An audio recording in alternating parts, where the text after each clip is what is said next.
어렸을 때 잠을 자다 보면 이제 깜깜한 게 싫어가지고 불을 켜놓고 자는 아이들이 있습니다. 아마 성인이 되어서도 이 어두움이 싫고 두려운 분들이 있을 겁니다. 근데 예수님께서는 이 땅에 그 어두움을 극복하기 위해서 우리에게 빛으로 오셨다라고 말씀을 하고 있습니다. 오늘 이 말씀을 통해서 저희가 한 3가지 정도 정리를 하면서 함께 은혜 받기를 원합니다. 첫 번째는 예수님은 빛으로 오셨다는 것입니다. 오늘 우리는 이 땅에 빛으로 오신 예수님 없이는 살 수가 없습니다.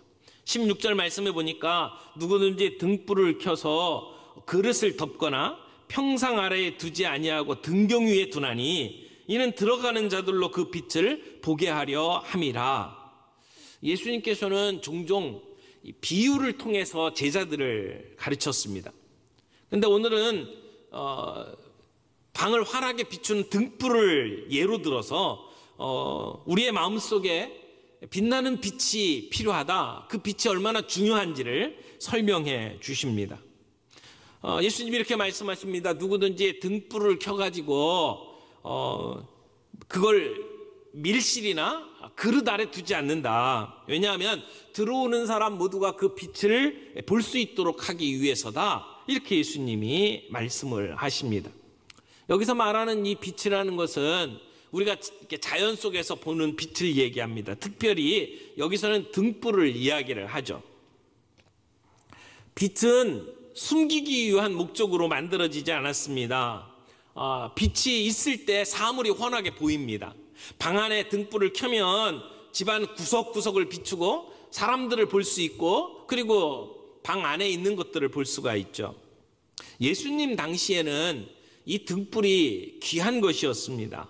이 점토로 등불을 만들고 이제 심지를 달아서 그 속에 올리브 오일을 담았습니다. 그래서 그 올리브 오일이 심지를 타고 올라오면서 이제 이렇게 불을 밝히죠. 그러면 지금처럼 우리가 사용하는 전기처럼 밝지는 않았지만 이게 깜빡이는 빛을 발산을 합니다. 그래서 그것을 통해서 사물을 보는 거죠. 여러분, 방 한가운데 이게 등경을 두고 그리고 거기에 이 등불을 둡니다. 그러면 그 빛이 어두운 곳을 다 이렇게 비추죠. 여러분, 등불은 숨겨두지 않습니다. 빛은 숨기기 위해서 사용되는 게 아닙니다. 어두운 곳을 밝혀서 두루두루 밝히 보기 위해서 등불을 둡니다. 그러려면 등불이 좀 높은 곳에 있어야 되죠. 여러분, 우리가 이 전구를 이렇게 달아놓는데 천장에 달아놓잖아요. 전구를 우리 발밑에 달아놓지 않습니다.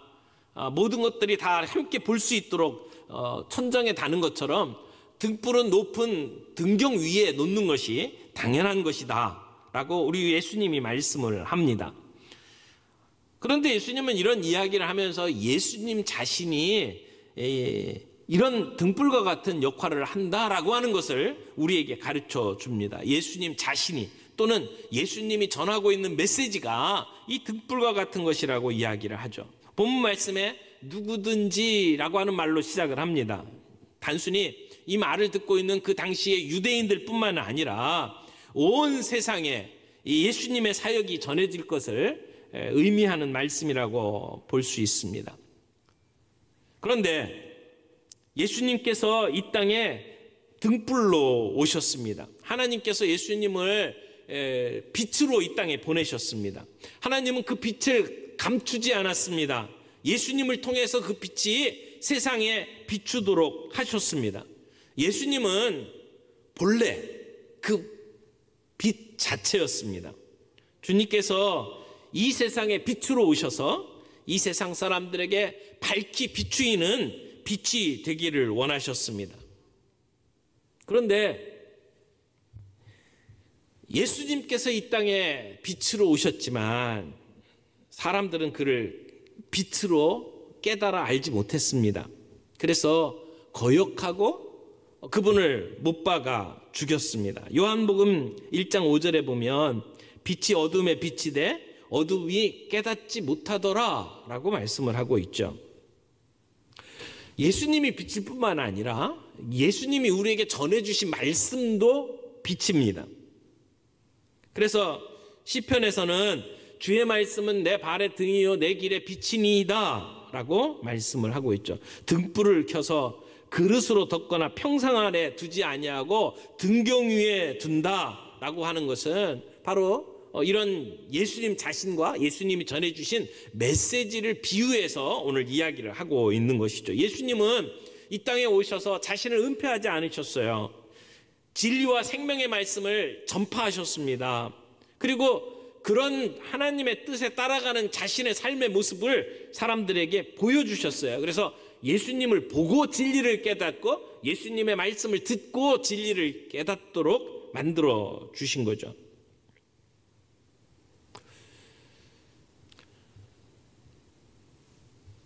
예수님께서 부활하셨을 때에 예수님이 그냥 십자가에 못 박혀 돌아가신 것만 생각하고 슬픔에 젖어서 자기의 집으로 돌아가던 엠마오로 가던 두 제자. 근데 예수님이 중간에 그들과 함께 동행합니다. 근데 그들이 예수님인 줄 알아보질 못했습니다. 근데 나중에 함께 식사하던 가운데 그들의 눈이 밝아져서 그제서야 예수님인 줄 알아보게 되었죠. 그러니까 그들의 어두웠던 눈이 밝아질 때에 예수님이 누군지를 알 수가 있었습니다. 그러나 예수님 앞에 있던 바리새인들은 눈이 밝아지지 않았습니다. 온전하지 않았습니다. 그래서 주님은 지금 이 얘기를 하시면서 너희의 영적 시력을 한번 점검해봐라 라고 말씀을 하는 겁니다. 35절 보세요. 그러므로 내 속에 있는 빛이 어둡지 아니한가 보라 이렇게 말씀을 하죠. 여러분의 영적 시력을 점검하라고 하시는 말씀입니다. 내 속에 있는 빛이 어둡지 아니한가. 앞에서 이야기할 때 빛은 등불, 이런 오늘 우리들이 세상을 환하게 볼 수 있도록 만드는 빛이지만 여기 35절에 나와 있는 빛은 상징적인 빛을 이야기합니다. 똑같은 단어가 요한복음 8장 12절에 사용됐는데 나는 세상의 빛이니 나를 따르는 자는 어두움에 다니지 아니하고 생명의 빛을 얻으리라 할 때에 그 빛은 자연적인 우리가 보고 있는 빛을 이야기한 것이 아니라 여기 똑같은 상징적인 빛에 사용하는 단어를 사용을 했습니다. 그러니까 앞에 있는 본문하고 이 본문을 한번 연결을 시켜보면 이렇게 말할 수 있겠죠. 눈은 우리 신체의 모든 기능이 제대로 돌아갈 수 있도록 돕는 일을 하고 있어요. 그래서 눈이 건강하면 그리고 눈이 온전하면 우리가 자유롭게 일할 수가 있다. 우리의 몸이 밝다. 그런 얘기를 하는 거죠. 근데 이 빛을 지금 여기 이 35절에서는 내 속에 있는 빛이라고 이제 바꿔가지고 설명을 하고 있어요. 그건 우리 마음 속에 있는 빛을 이야기하는 거죠. 우리의 마음의 눈을 가리키는 겁니다. 다른 말로 표현하면 이 마음 속에 있는 빛은 우리의 영적인 분별력을 지금 가리키는 말이다. 이렇게 볼 수 있어요. 아무리 눈이 좋은 사람이라고 할지라도 뭐 2.0, 2.0이라고 할지라도 마음의 눈이 닫혀있는 사람들이 있죠. 영적인 눈이 어두워지면 자기의 존재가 어떤 존재인지를 몰라요. 자기가 얼마나 추한 죄인인지를 몰라요. 자기가 잘났다고 생각을 해요. 어제 우리 그 세례받기 위해서 이제 세례 문답 교육이 있고 그리고 이제 문답을 했습니다. 근데 세례 교육하고 문답을 할 때마다 늘 물어보는 중요한 질문이 나는 하나님 앞에서 죄인인 것을 인정하십니까? 라고 하는 질문이에요. 여기에 나는 죄인이 아닌데요 라고 생각한다면 세례 받을 수 없죠. 근데 그 자리에서 맞습니다. 나는 죄인입니다. 나는 죽을 수밖에 없는 죄인입니다. 내가 가지고 있는 그 어떤 방법으로 이 문제를 해결할 수 없고 오직 내가 하나님만 의지합니다. 그렇게 고백할 때 우리는 공개적으로 세례 받을 수가 있죠. 여러분, 영적인 눈이 어두워진 사람은 내가 죄인이라고 하는 걸 인정하지 않습니다. 나는 그래도 이만큼이면 괜찮다고 생각을 해요. 나는 문제가 없다고 생각을 합니다.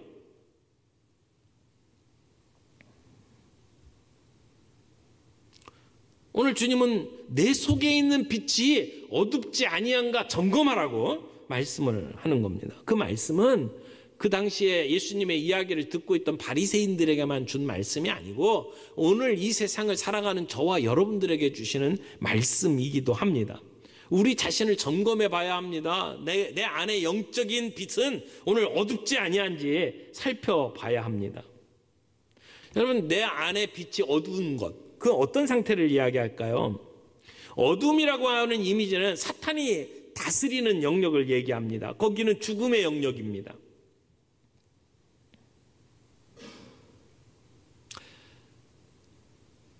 이 어둠에서 빛으로 바뀌는 모습을 이야기할 때 가장 극적으로 경험을 한 사람이 사도 바울이죠. 여러분, 사도 바울 잘 알지 않습니까? 그가 예수 믿는 사람들을 죽이기 위해서 앞장서서 돌아다닐 때 그는 영적으로 어두운 사람이었습니다. 진리를 보지 못했습니다. 오해했습니다. 그래서 자기의 모든 열정을 다 쏟아서 예수 믿는 사람, 진리를 쫓고 있는 사람들을 잡아 죽이는 일에 앞장을 섰었죠.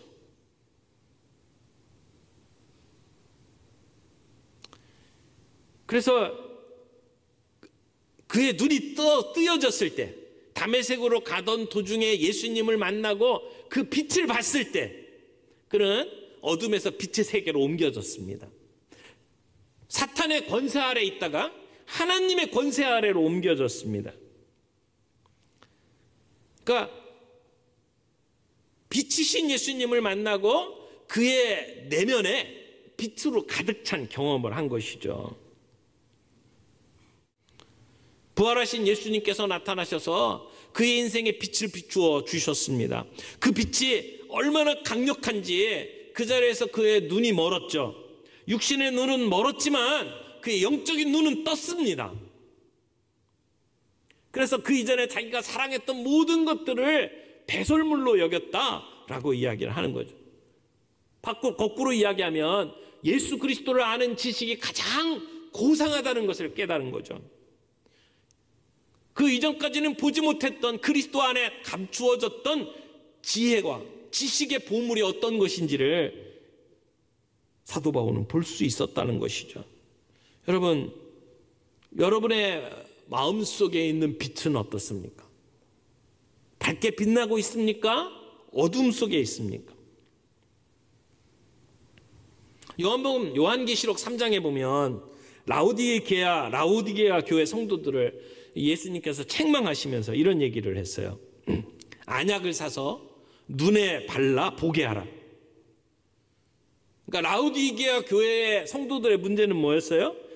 세상 욕심에 눈이 멀어서 형식적인 신앙생활을 하고 있었던 사람들입니다. 하나님께 대한 진심을 잃어버렸어요. 하나님을 향한 열정이 사라졌어요. 그래서 뜨겁지도 않고 또 차지도 않고 미지근한 상태에서 신앙생활하고 있는 그들을 향해서 주님이 주신 처방이 뭐예요? 안약을 사서 눈에 발라 보게 하라는 것이었습니다. 우리의 영적인 눈을 고쳐야 합니다. 안약을 사서 바르든 백내장 수술을 하든 고쳐야 합니다. 내 속에 있는 빛이 어둡지 아니한가 보라라고 하는 주님의 말씀을 가지고 우리의 내면을 점검해 봐야 합니다.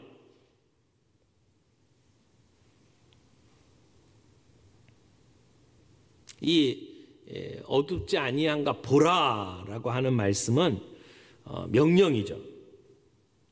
근데 그 명령 속에는 경고가 들어 있습니다. 내가 내 안에 있는 빛이 어두운지 점검해 보라. 만약 어두우면 그러면 문제가 있다는 거죠. 심판이 있다는 것이죠. 그러니까 여기는 그냥 단순히 점검해 보라고 권고하는 정도가 아닙니다. 심판에서 정죄받을 것이라고 암시하는 그러한 명령입니다. 그래서 주의를 기울여서 우리가 정말 영적인 어두움에 처해 있지 않은지 우리는 살펴봐야 합니다. 36절 말씀 보세요. 내 온몸이 밝아 조금도 어두운 데가 없으면 등불의 빛이 너를 비출 때에 같이 온전히 밝으리라. 여러분, 사람이 빛으로 가득 차 있으면 심판 때 밝을 겁니다. 인간의 마음에 있는 모든 비밀들이 다 드러날 때 그때 우리의 모습은 찬란히 빛날 것입니다. 마태복음 13장 43절에 보면 이런 말씀이 있어요. 그때 의인들은 자기 아버지 나라에서 해와 같이 빛나리라. 그러니까 그 눈이 성하고 그리고 빛으로 가득 차 있는 사람들은 빛의 자녀들이에요. 그리고 언젠가 주님의 앞에 서게 돼서 마지막 심판을 받을 때 그들은 해와 같이 빛나게 될 것이라고 이야기를 합니다. 오늘 우리들의 삶에 그 빛으로 가득 채워져 있는지 우리가 살펴볼 필요가 있다는 것이죠. 마지막으로 세 번째 이야기를 좀 하죠. 세 번째 주제는 이렇게 잡았습니다. 산 위에 있는 공동체, 세상의 빛을 비추라. 사실은 이 문장은 내년에 저희가 우리 교회의 표로 삼으려고 준비했던 내용입니다. 올해 표는 저기 써 있죠. 일상 속에서 하나님의 나라를 구현하라 이렇게 돼 있잖아요. 이 말씀을 가지고 올 한 해 계속해서 우리가 생각을 하고 또 거기에 맞춰서 말씀을 나누고 했습니다. 근데 내년도에는 우리가 어떤 주제를 가지고 말씀 앞에 설 수 있을까 고민하면서 기도하다가 이 말씀을 붙잡았어요. 산 위에 있는 공동체, 세상의 빛을 비추라. 여러분, 오늘 본문과 굉장히 밀접한 관계가 있어요. 물론 이 본문, 이 주제를 이렇게 붙잡았던 건 마태복음 5장에서 이 말씀을 붙잡았는데, 근데 오늘 말씀하고 이게 같은 맥락의 말씀이에요. 여기 등불에 관한 말씀을 주고 있는데 이것은 우리 개인에게 주어지는 말씀이기도 하지만 이 말씀은 우리 공동체에 주시는 말씀입니다.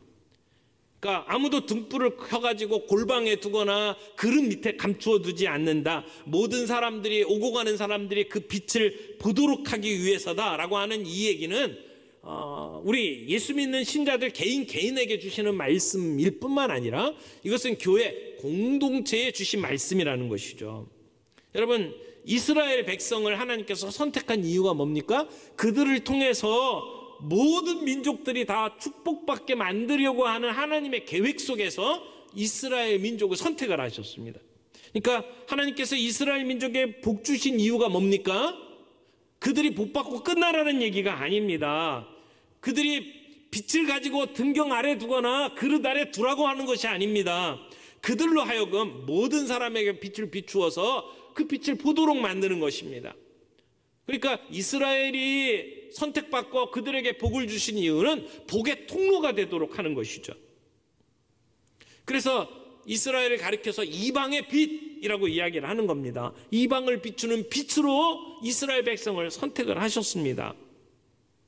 그러니까 이스라엘 백성들은 이 빛에 관한 말씀을 가지고 비추면 이렇게 말할 수 있죠.